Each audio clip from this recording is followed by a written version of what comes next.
Hello friends and fellow bakers, how are you doing? It's Chef Tom from ChefInstructorTom.com. Welcome back to the channel. Well, we have a very special cake for you today. It's the chocolate tarragon cake. I know, let that sink in for a second, because yeah, herbs are kind of a weird thing to bake with, but I have to say I've been baking with herbs for a long time. I used to make a really nice bourbon rosemary cake. We'll have to make that another time too. But today we're going to be using tarragon. And then there's a weird thing that happens when you bake with herbs. They impart kind of another third flavor. The chocolate and tarragon go together, and it's kind of indescribable. Some people liken it to like kind of coconutty kind of flavor, but it's really a rich and unusual cake, and I think you're gonna really like it. A little background on it though, I got this formula from a guy named Jim Walsh at Hawaiian Vintage Chocolate. Don't look for it, it's not there anymore. Sadly, they're not in business anymore. I have to say it was some of the best chocolate I ever tasted. This guy, Jim Walsh, he owned the company, and he presented it to my class a long time ago. And he brought this cake. He also brought some chocolate chip cookies, which were amazing as well. Totally blew me away. And I used to make this cake for my students all the time at Le Cordon Bleu, Chicago. It's really just a simple creamed cake made in a loaf pan. Some might call it chocolate bread, but you'll see the consistency is more of a cake or like banana bread. Well, you'll see what I mean. Let's go to the kitchen. Well, let's check out our mise en place here. First, I want to make sure we have a good loaf pan.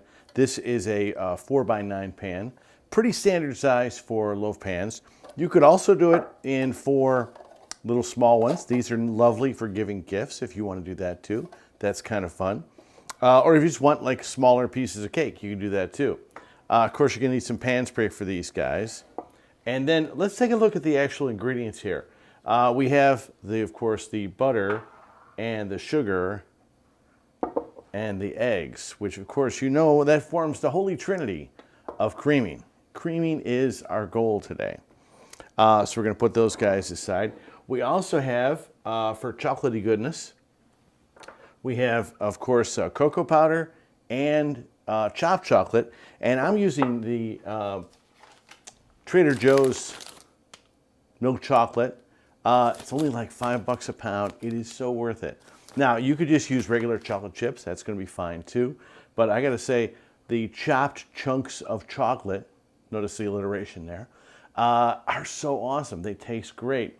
Of course, we got our flour, baking soda and salt, buttermilk to give us a little bit of tang and to work with that baking soda. The vanilla paste, I'm using vanilla paste, but you could just as easily use vanilla extract as well. And the star of the show, the tarragon, which this year I'm growing tarragon in my garden. I'm pointing out to my garden out there. And I plucked this from the garden just seconds ago, but you can use store-bought tarragon, of course.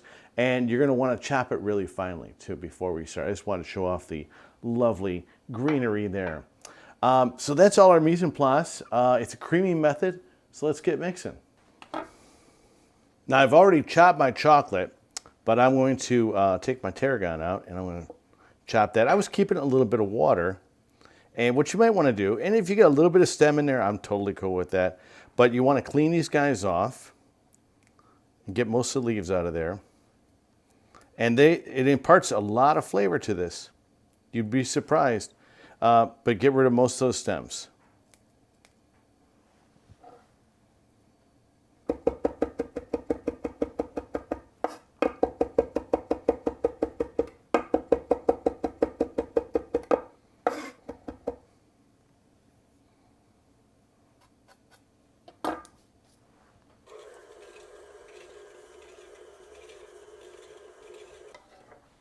Now we're going to want to give a little pan spray to our loaf pan there and be generous.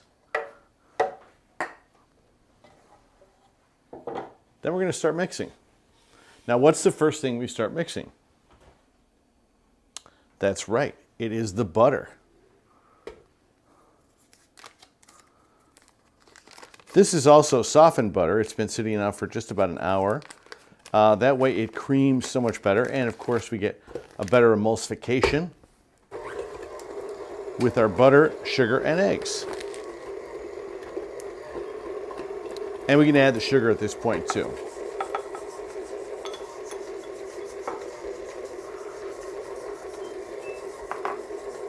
I hear that my oven is already preheated. I preheated it to 350. And we're going to crack our eggs. You never want to crack them on the bowl, because if you crack them there, you could end up with shell in there. You could end up with a funky egg. It's just not a good idea. So we always crack them into a separate bowl. We can sift our cocoa powder along with our flour, baking soda, and salt.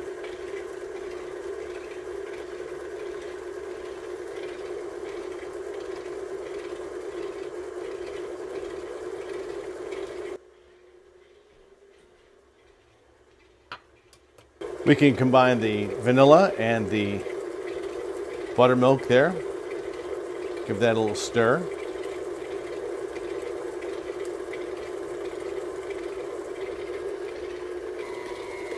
And we're going to want to scrape down our sides, of course.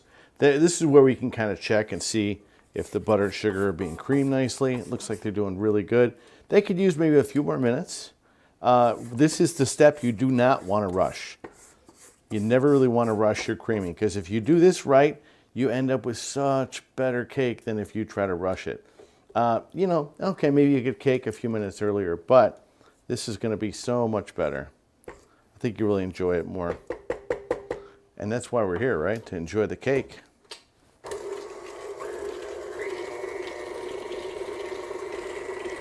And I think you can tell that it's pretty well creamed now.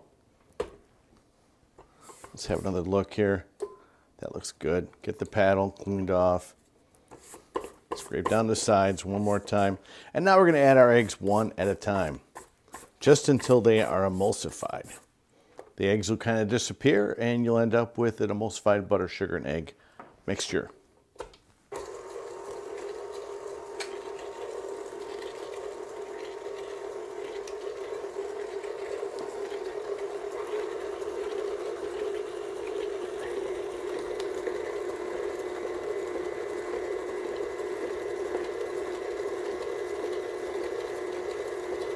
After each egg, scrape down the sides again.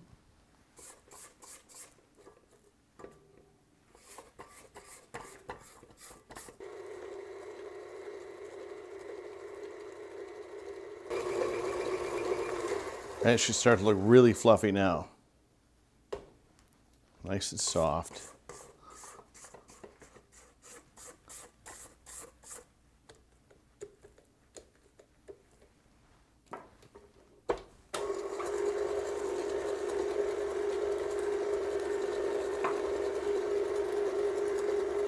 The eggs are also at room temperature because we don't want it to curdle the mixture as you mix it.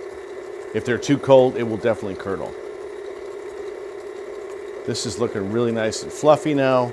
We're going to scrape down the sides one more time, and then we're going to alternate back and forth the dry ingredients and liquid ingredients. In this case, it is the buttermilk mixture and the cocoa mixture. All right, so now because it is relatively liquid now, we're going to add dry to that. And then we will alternate it with the liquid.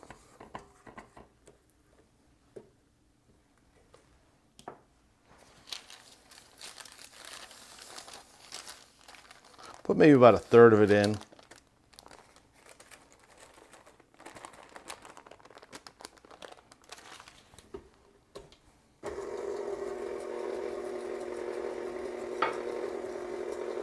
And then we can put about a third of our buttermilk in.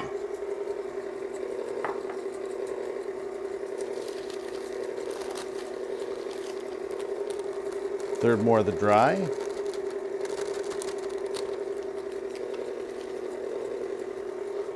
Third more of the liquid. And you can stop the mixer to do this if you don't feel comfortable doing it like this on the fly. I've been doing this so long, I'm used to it, so not a big deal. Then the buttermilk goes in. then your tarragon, and your chocolate. Yeah, it's kind of chunky, yeah. And that's it. That's all the mixing you'll need. Let's take a look at it. Make sure you get all this, oh wait, let's get all that good butter mixture there. And I'll show you a little tip how we can get that all nicely emulsified at the end as well. So we'll take this off the mixer, get that cleaned up as best you can, get all the excess batter off of there. And here's where you really want to go around the sides and kind of get all that stuff mixed in. You notice that little bit of butter mixture didn't make it in.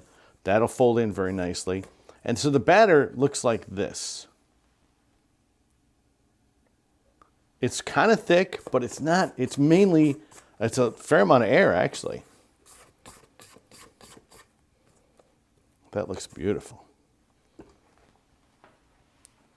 So once you have finished creaming it out, make sure you scrape down the sides really well. Check in the center of the bowl, just make sure it's all good. We've got our prepared pan here, and we will put our lovely batter in there.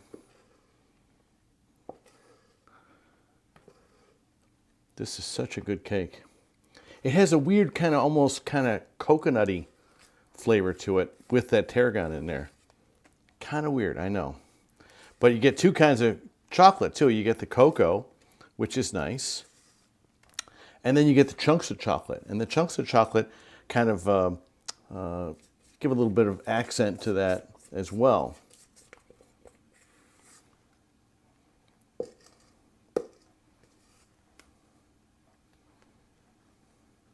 Spread it to the corners. It'll find its own way, but spread it to the corners as best you can too.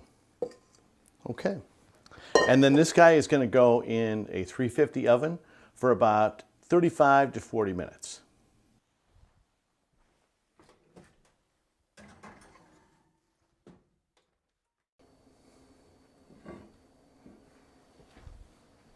Now I'm kind of disappointed here. Now I have to say I made a mistake. I think I made a mistake. At least I'm going to tell you why. And I did it on purpose to help you guys understand how you can recover from your mistakes and how not to do them next time. Now, you notice it's sunk in the middle. It's still a good cake. Cakes can be fine. Not a big deal. But it's sunk in the middle. Do you know why? Any of my students from way, way back will know that if I overscaled on the baking soda, what happens is it rises up, doesn't have enough structure to hold it, and it falls back in on itself. Because my creaming was on point, everything else was on point, but I think I overscaled on the baking soda. Well, we can learn from my mistakes. So we're going to take it out and we're going to check with a skewer here. It should come out clean. It's coming out clean, no problem at all. And it's definitely pulling away from the side a little bit. That's a hallmark of a creaming cake. And then we're going to let it cool. And then we're going to take it out of the pan. But that is a less than perfect result. Hey, that's life, right? So we've been enjoying a lot of chocolate tarragon cake in the past few days. As you saw, I think I overscaled on the baking soda, making it rise and making it unstable. And we talked about why that's a fact. It's good to recognize your mistakes. It makes it easier to avoid them next time you want to make the cake. So I did another batch, and that's why we're eating a lot of cake in this case. I did another batch, and I did it in the small loaf pans, as you're seeing here. And these came out much, much better. It's amazing that only 1 gram of baking soda can make that much difference. But in a small batch like we're making here, it really can. This is a nice small batch, so really be careful when you're scaling your ingredients. I unfortunately was not. Well, we learn and grow every time we bake. Well, have a great week, and I'll see you next week. Happy baking.